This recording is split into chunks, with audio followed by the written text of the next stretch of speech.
राधे राधे दोस्तों, आज के हमारे इस वीडियो में हम आपके लिए कामदा एकादशी व्रत कथा लेकर आए हैं। एक समय की बात है, भगवान श्री कृष्ण और युधिष्ठिर महाराज के बीच संवाद हो रहा था। युधिष्ठिर महाराज ने भगवान श्री कृष्ण से कहा, हे केशव, मेरा प्रणाम स्वीकार करें और कृपा कर मुझे चैत्र के शुक्ल पक्ष में आने वाली एकादशी के विषय में बताइए।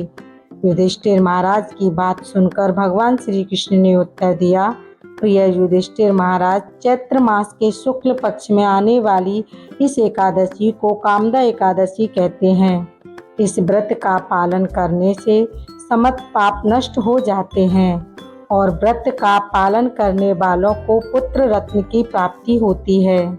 इस प्रकार भगवान श्री कृष्ण ने कामदा एकादशी की व्रत कथा कहना प्रारंभ किया।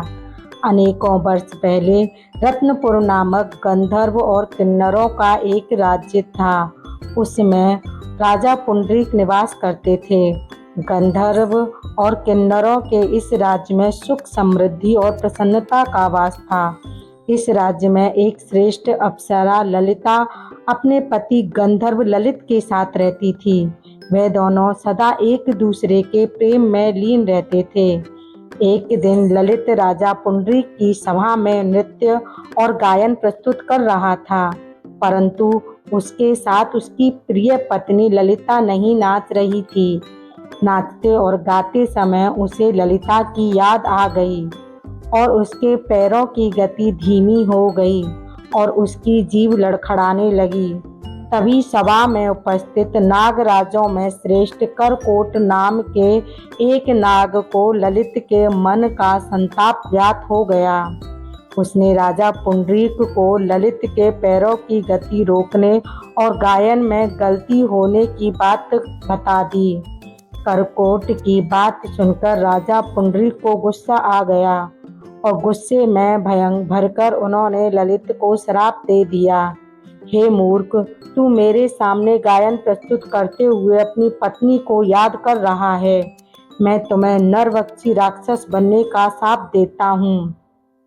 महाराजा पुंडरीक की इतनी बात कहते ही वह गंधर्व विशालकाय राक्षस बन गया। उसका भयंकर मुख, विकराल आंखें, जिन्हें देखने मात्र से ही भय उत्पन्न हो जाता था। ऐसे राक्षस होकर वह अपने कर्मों का फल भोगने लगा। जब उसकी पत्नी को यह सारी बातें पता चली तो वह बहुत दुखी हुई और ललिता अपने पति के विकराल आकृति को देखकर मन ही मन सोचने लगी कि क्या करूं, कहाँ जाऊं। मेरे पति बहुत ही कष्ट भोग रहे हैं। वह रोती हुई जंगल में अपने पति के पीछे पीछे घूमने लगी।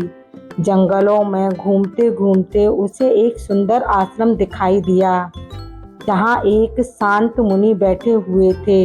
ललिता शीघ्र ही उनके पास गई और मुनि को प्रणाम करके उनके सामने खड़ी हो गई। उस दुखी नारी को देखकर मुनि बोले, कौन हो तुम और कहाँ से आई हो?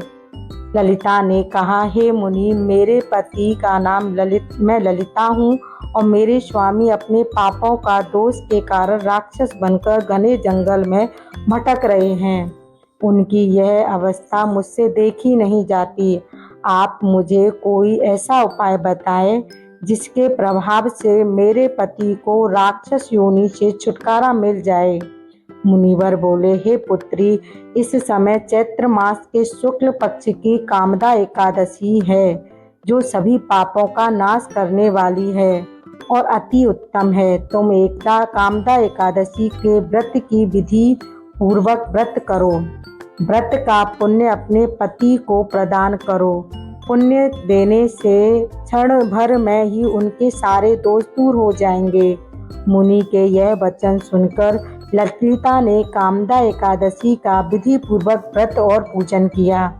पूजन करने के बाद वह उसी ब्राह्मण ऋषि के समीप गई और उसने अपने पति के उद्धार के लिए यह वचन कहने लगी कि मैंने जो यह कामदा एकादशी का व्रत किया है, उसके पुण्य के प्रभाव से मेरे पति को राक्षस योनि से मुक्ति मिल जाए। ललिता के इतने कहने मात्र से ही क्षण भर में ललित का पाप दूर हो गए और उसने पुनः अपने दिव्य देह को धारण कर लिया। वह दोनों पति पत्नी कामदा एकादशी का व्रत के प्रभाव से पहले के अपेक्षा और भी अधिक सुंदर रूप धारण कर स्वर्ग लोक को प्राप्त हुए। धर्मराज युधिष्ठिर, मैंने संसार के हित के लिए आपके सामने इस व्रत का वर्णन किया है। कामदा एकादशी ब्रह्म हत्या आदि पापों से मुक्ति प्रदान करने वाली है। राजन, कामदा एकादशी की कथा पढ़ने और सुनने से ही वाजपेयी यज्ञ का फल प्राप्त होता है। जय हरि विष्णु। अगर आपको मेरी वीडियो अच्छी लगती है तो मेरे चैनल को लाइक शेयर सब्सक्राइब जरूर करें। राधे राधे।